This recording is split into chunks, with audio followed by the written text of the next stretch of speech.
that lie within the tax brackets and the numerous tax options that we have, and therefore we look at what played out as to the budget. Importantly, we come and expound some more on what we discussed last week, that is on rental income. We had gotten to a point where we had to get a little bit practical in trying to understand rental income, and therefore towards the last minutes of the program, that's what we'll be doing, but not before we understand some more about tax and the budget that was read the other day. I have a document here that has been presented to me with the specialists, and therefore they will help us understand some of these, things that they have captured on the same. We're looking at the aspect of income tax, and under this there is an act aspect, the change and the analysis, and therefore we look to understand more on the analysis as I pick on some of them that have been listed here. Restriction on claiming interest by businesses. As we expound and understand that, then of course taking us to the aspect of analysis, I believe that AD is in a better position to take us through the same. These are proposals. We have always had restrictions on claiming interest for businesses. Okay. So they say that you cannot claim interest. The ratio was 3:1. So that means your interest you're paying on financing the business should not exceed your reserves, your capital reserves, and they should share capital, to mean that a business cannot overborrow. So sometimes businesses can overborrow, okay, and end up paying too high interest than what they currently have in capital. So it's called thin capitalization. So they say we used to have a ratio of 3:1.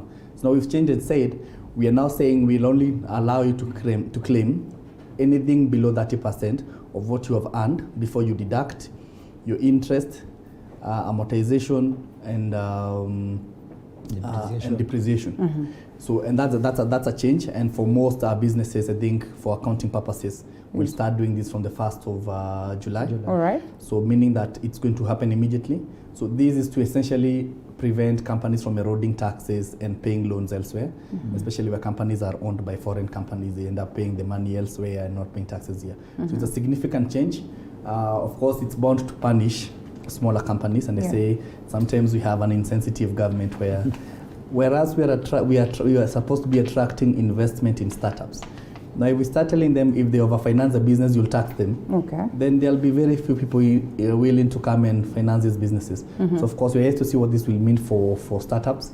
But for sure, within the startup ecosystem, there's going to be a lot of noise regarding this kind of taxation. I need to understand whether this has got any relation with what it is that I had the government, or the government sort of arguing sometimes in Parliament, or that is the parliamentarians, that Japanese government is seeking exemption of income tax for citizens that of course are coming to invest here. And same applies probably likely what it is that would happen for us who go to invest in Japanese. I'd love to understand this concept, and then how then does it disadvantage us in making more money in terms of attaining tax? Because if we are to exempt this in the name of, or we're set to reap bigger if we exempt them and we allow them that free space to come and invest in the country, does it really make sense at a time when we evidently can tell that we're not collecting enough to even sustain our budget?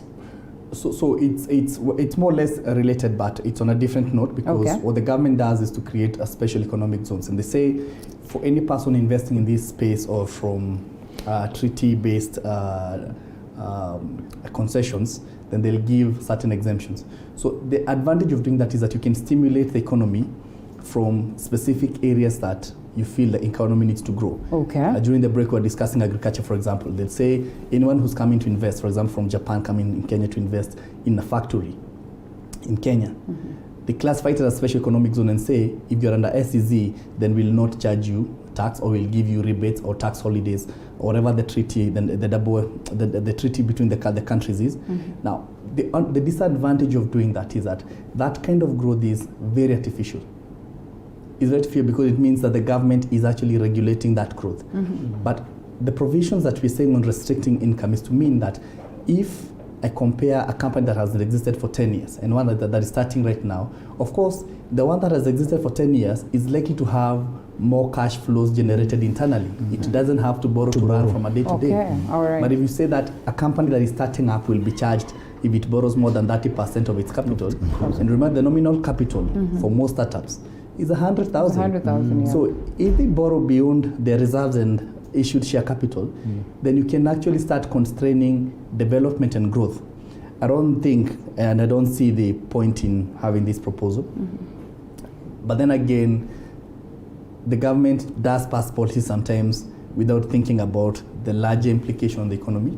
And I think, for example, we have a lot of startup. Actually, Kenya in Africa, Kenya is number one in terms of venture capital investment, followed by South Africa, Nigeria, and the rest. Now, if we start creating such measures that prevent people putting in seed capital in young businesses, then we have borrowed so heavily for the posterity, but yet we're not giving them a means to create a livelihood in the years to come. So in my view, I think these might work for KRA in the short term, but I think automatically it's going to be a big loss. I think from my perspective, they're going to make investors that are willing to invest in Kenya shy off. Because this ideally will kill any investor that is coming into Kenya by virtue of saying, I'm going to come up with a company and then invest in the shares are going to be 100,000. Ideally, you will never borrow 100,000. You will always borrow into millions. And that is automatically thin capitalization. So basically, I don't think this will work for also Kenya. Yeah. All right, and the tax laws carry forward? So I mentioned last time that we are in court with KRA about minimum tax. So one of the things that the Law Society raised in our documents is to say, you cannot tax us. You cannot tax us for losses you allowed us to carry forward. All right. So now KRA is quickly going back and saying we want to amend the law to say we are now not allowing you to carry forward losses. Again, knee-jerk policy. If you see from when I say it's effective 1st of July. So you say effective 1st of July, no taxes will be carried forward. What happens to those that had been carried forward previously? And you were supposed to carry forward for 9 years. If I've carried forward for 5 years, are you going to say in the next 4 years, I'm not supposed to carry forward? So again, this proposal is purely to beat the argument around minimum tax. But for us, we have the proponents of us abolishing minimum tax. We hope that it's going to be abolished, and then we'll have to come back and say now, this provision of amending the law to refuse us to carry tax losses forward, again, is unconstitutional. They actually, what they are saying is, we are currently you can only carry the losses up to 10 years. So now for companies that wish to carry the losses further, then you are allowed to write to the commissioner. You know, this by writing to the commissioner to stipulate why you should have more years to carry your losses. Ideally doesn't work because you have to support beyond reasonable doubt that I need to carry my losses forward. But then again, Jeff, such a proposal will not make any sense. How can you tell me to justify that which is mine? It is evident. The numbers don't lie, they say. So it is almost evident that it is yours. You see, it's like what Malema said, that you come steal my car from me. I recover it from you, then I give you a lift. How can you tell me that I have stolen and I've recovered? It's the same thing, that Kenyans have already been given the right to carry forward losses, and you cannot take away that right retrospectively. So you can say that now, from July, we need to write to the commissioner to explain why you should be allowed. So it's unconstitutional. You cannot tell us to explain. You've already given it to us. The constitution has given it to us. You cannot take it retrospectively. Best case scenario is that they say all companies will be allowed to carry losses up to the end of the 9 years. Then after that, we can start applying this thing. But the issue, and it's going to be challenged. I can tell you for free. This will not go very far before you're ready to do to challenge this.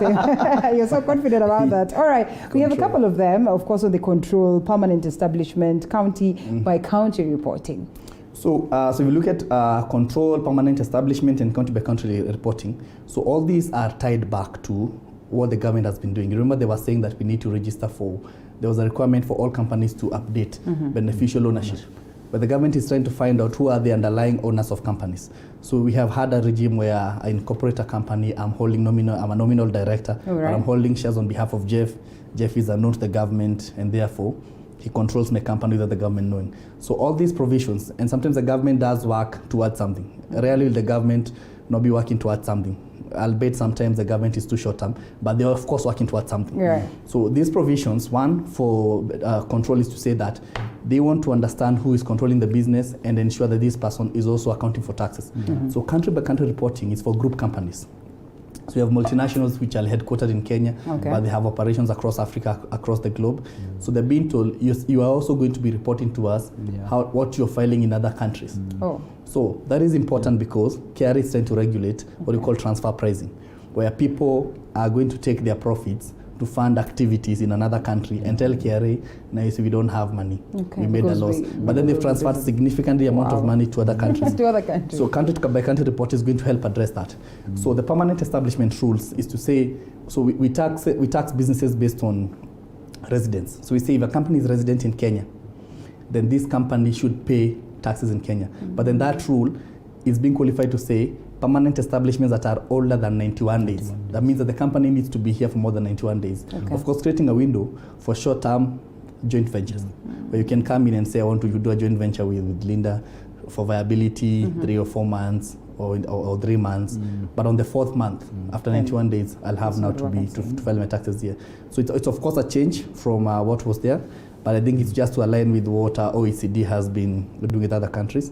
So these provisions, of course, are to try monitor the economy and try seal tax leaks. Which in essence is a good thing. Like we said, just increase the tax base, because on a normal circumstance, how many companies would open a company here in Kenya and last for 2 months only? So what they're doing is just increasing the date so that at least all the companies that are going to be in Kenya, then they fall into the tax bracket. Wow, okay. All right, well, country by country reporting, I think we've touched on that somehow. Is it so? Sure. Wakili, yes, we've touched on that somehow. Capital deductions, NHIF, technical vocation, employees rebates. So capital deductions, again, going back to the argument on minimum tax. So because you see, we said companies are in losses because they've been carried forward their capital expenses. So if you invest in such a studio, legally you're entitled to carry forward the cost of investment. Cost of investment, all right. So I mentioned that I'm among those who feel a serious loss by the death of Chris Kirubi. And I usually say that ordinarily people like him, who've set up businesses, employed a lot of people, stimulated the economy, ought to be given rebates for the hard work they've done. So reducing capital deductions, for example, is to say that when he sets up, for example, an industry, he's allowed over the next couple of years to be deducting a percentage of that income, of that investment from his taxes, to just allow more people like him to come up and invest in the economy. Now, by changing the capital deductions from reducing balance to simple, it means you now claim your investment in a shorter period of time. Of course, the government is doing this because of one, the argument of minimum tax. They want to remove the issues of capital deductions quickly. And we're saying for a hotel, for example, investment in a hotel, the capital deduction is 25%. So if you invest $1 million in 4 years, then your capital deduction. You finish claiming your capital deductions. And the government is doing this to lessen the period where you have to claim it. So of course, it's in line with the discussions around minimum tax and around carrying forward losses. So they're all related. So to some extent, this is good because businesses can bring back cash flows into the business much more faster. But unfortunately, for the long run, it might actually reduce the incentive to invest in businesses. Now, for technical and vocations and employees, so the government has been saying, the government has been pushing technical universities to churn out talent. But unfortunately, the technical universities and vocational colleges have been finding it very difficult to compete in the job market.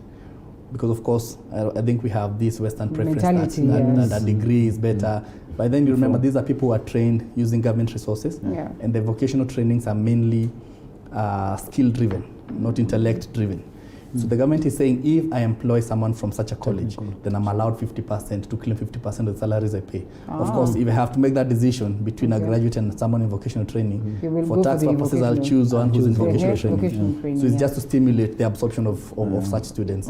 So for NHIF, I think Jeff is one who's conversant with that. State deductions and all that. Now, for NHIF, what happens is, I think when you look at your payslip, currently there are two reliefs that you get, which is personal relief currently at 2,400, previously at 1,408, and now insurance relief. And this is insurance relief in relation to life that you've paid and life insurance and all that. But now what the proposal is bringing about on the table is a relief on NHIF. It is better. Now this is what I was saying. The government is throwing breadcrumbs to individuals by virtue of, but do you know how much? The highest premium we pay under NHIF is 1,700. So how much are we saving on that? 255 shillings. So assuming I'm earning 300,000 and you're giving me a relief of 255. Even in a year, it's not even, how much is it? 2,000? It's not that we're not grateful, but it's great. Yes. Though there is a proposal to increase the premiums, I am not sure up to what amount. All right, and I'm afraid we might not be able to touch on the rental income aspect again. So I don't know how best we adjust so that next time we're able to start early enough to expound on that. But we have about 3 minutes or thereabout, or two, to wind up on these other options. Expansion of digital markets, that is a space that very many people are in. VAT on bread, that is very, very important. VAT exemption on rates. So the expansion of the digital marketplace. So there was a tax introduced last year called the digital service tax. Yes. But then the digital service tax was how they define a digital marketplace. It does not include selling through the internet. So selling through the internet, for example, is I'm not operating an e-commerce shop, but I use the internet to sell my product. For example, I can have a website that is not an e-commerce space. Someone just reaches out and I buy from them. For example, someone can buy from Facebook. And therefore, there were a lot of questions as to how the definition of the digital market space means. So this amendment is to make sure that now we bring into place internet sales and electronic network sales. So those two now are considered to be part of digital market space, and therefore digital service tax will apply to them. Now, for VAT on bread, which is a big contentious issue, we were actually looking at Jeff, and we've seen that the government did realize the error it made. So VAT was previously classified as zero rated. Yes. So they moved it from zero rated, but erroneously, or I don't know if it's erroneously or intentionally, someone failed to put it under the exempt category. So when the budget was read out, it seemed as though we are taxing 16% on bread. And of course, I think it might have been the intention of the government. But stakeholders did write back and complain, you can't tax bread. If you tax bread at 16%, then essentially what you're saying is people will not afford it, or will have to raise our prices to a place where nobody can afford. The cost of production goes up. So of course, there has been reclassification of the bread now into an exempt category. So what this means, remember from our VAT session, we said that because of input claims, the government doesn't like when you have a lot of people who are getting refunds. So when it's zero rated, it means the bakers are going to get a lot of refunds. Because they're already claiming input taxes for making bread. But what it's going to do is that now the bakers cannot claim inputs. So the government is not going to refund them. Instead, all their VAT inputs will become expenses. So it's a clever way to reduce money flowing out of the government's pocket. And I think the controversy with the issue of bread, I think, would have gone very, very far. The French Revolution began because of cake. Yes, but then we say, I remember I argued that when my editor was like, we're diverse in nature. It's not like back then when you'd say them, that was like a staple. But for us, we have Dumas and everything. Therefore, you do not expect a revolution to culminate from the same. But I agree. It is actually. But it's sentiments. It's sentiments. Even in the French Revolution, Marie Antoinette didn't think people loved bread that much. That's true. It's the same thing that there are certain things that mean much more. If you tax bread, people actually will say, now you've gone into a place where you no longer care. But you see, Bashir is not in power today because of bread. Absolutely. It started from there. It's done. And so I agree somehow. Yes. As we close on the others. So of course, for rates, I'd mentioned it's real estate investment trusts, where the government is encouraging building owners to put their buildings into the stock exchange for fragmented ownership. Of course, you say that they'll not tax transfers of buildings and land into rates. And therefore, I was saying that this is an indication of where the real estate market is headed, and they're trying to cushion it. So the mortgage industry globally survives on the basis of how many can afford to take a mortgage. Now in Kenya, we are reducing the tenure of contracts. So you are likely to find employees in a company who are permanently employed. So because of that, you'll have a lot of challenges in terms of getting numbers. But I think the government is now seeing there's need for us to start cushioning this market, because you get to a place where it's not affordable. So of course, we are yet to see how that will happen. Then, so of course, the last two, I think Jeff had mentioned last time about the allowable inputs. So they're saying they're limiting how much you can claim for automobiles, hiring of motor vehicles during your business. So they're saying they're going to put a restriction. What was happening is the cost of hiring these motor vehicles then was impossible to regulate for the government, because I can lease a motor vehicle and say I'm using it for TV47, but then I put it on Uber. But then they're not able to separate that revenue from revenue that TV47 makes, and therefore you have those challenges. So this provision is to stay restricted, but I think there's going to be guidelines on how this is going to be implemented. We have to see that.